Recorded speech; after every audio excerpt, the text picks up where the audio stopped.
Hello, ladies and gentlemen. This is Phil Chenevert with Why Do We Say That? I think that's good. Why do we say these things? Today, a few minutes ago, I was sitting at my desk. My lips are getting chapped for some reason, and I reached for my little tube of petroleum jelly. In fact, I have one of these too, petroleum jelly. Now, these are generic. It used to be called Vaseline or Vaseline, whatever. I'm going to tell you where that comes from. Because I use it. I've used it most of my life. In 1859, about, most of the people in America had whale oil lamps, meaning little lamps, and they put in it whale oil. Now, where did whale oil come from? It came from whales. These sailing ships would go out, kill a whale, mostly boil the blubber down in big vats, and they would bring it home in barrels, and then it had to be distilled. Well, a chemist, Robert Cheeseborough, I think he was in Boston or New York, I'm not sure, but his job was to distill this oil, purify it, so that it could be used in these lamps. And, then they brought in a lot of this oil. This was how people lit their homes at night. It was considered nice, cool. Probably smelled terrible, but anyway, his job became obsolete because I guess he was laid off. This new thing, some people had discovered oil out in Titusville, Pennsylvania, I believe. Don't hold me to that. I'm not sure. I know it was Titusville.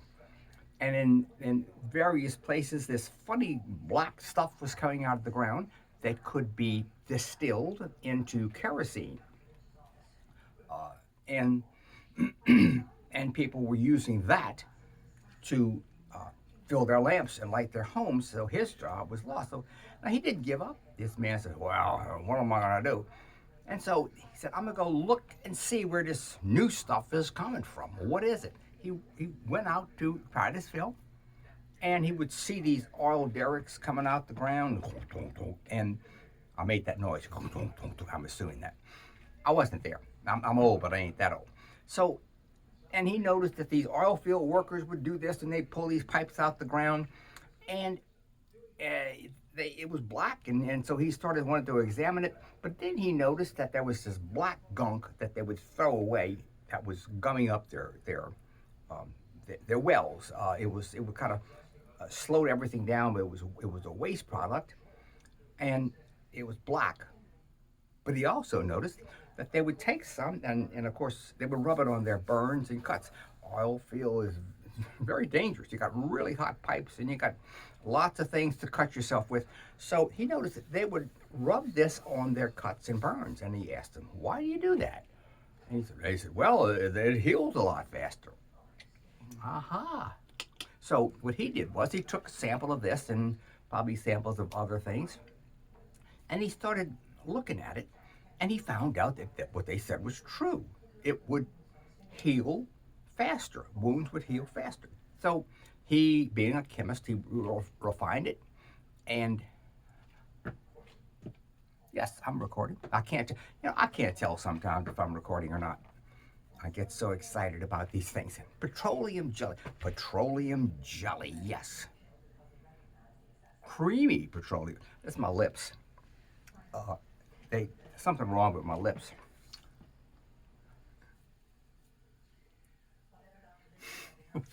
Anyway, so he refined it and make it cleaner, let the black away, and it turned into a clearer substance, and he started selling it. Now, what to call it? He didn't know. He was in his kitchen. Oh, he was in the kitchen. It was in his living room, rather. And he was making this product, and he wanted to sell it. He wanted to make some money. And he saw his wife in the kitchen with these flower vases. So he knew that the coming term was "-ine", like gasoline, kerosene. So he thought, what's it? Vases. I'll call it Vaseline. Yeah, that's it. Yeah. So he named it that, and he started trying to sell it everywhere. He would say that it would heal the wounds. In fact, he even burnt himself and he cut himself, and then he put that on it. He was self-mutilating, but he was doing it to convince people that it would help them. Well, it didn't take long to see how great this product was, and he started a manufacturing company about 5 or 6 years later, and pretty much this product was very well accepted because it did great things. It moisturized, it kept the moisture in, it healed wounds. How does it heal wounds, you say? Yeah, well, it basically covers, it keeps the moisture in a wound. A wound needs to be moist to heal. That's what I've been told. I'm not a doctor, but I play one on TV. So it keeps the moisture in, and that allows the wound to heal without forming a scab. A scab will slow down healing, so sometimes twice as fast. A cut or a burn will heal with Vaseline on top. And of course, it's a great moisturizer. I use it on my skin. I have very dry skin. That's one of my many feelings. I have dry skin. I want it on my legs, on my back, my feet, not my back. Can't reach my back, but it does many things. It can remove gum. Put it on there, it'll dissolve the gum. It takes out lipstick stains. You can put it on shoes. Makes them really shiny. Anyway, wonder all over the place. Petroleum jelly is wonderful. Now, of course, it's generic. I buy it. Oh, Robert Cheesebro used to eat a tablespoon every day. Maybe it was a teaspoon, but he ate it. He said it was good for you. It lubricates your insides, makes you good. He lived to be 96, so I don't know. I don't eat it, but I'm just passing on that tip.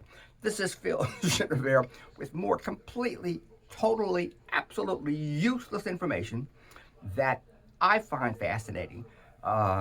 And all due because I was sitting at my desk putting Vaseline on my lips. I'll see y'all later, folks. Have fun and eat that stuff.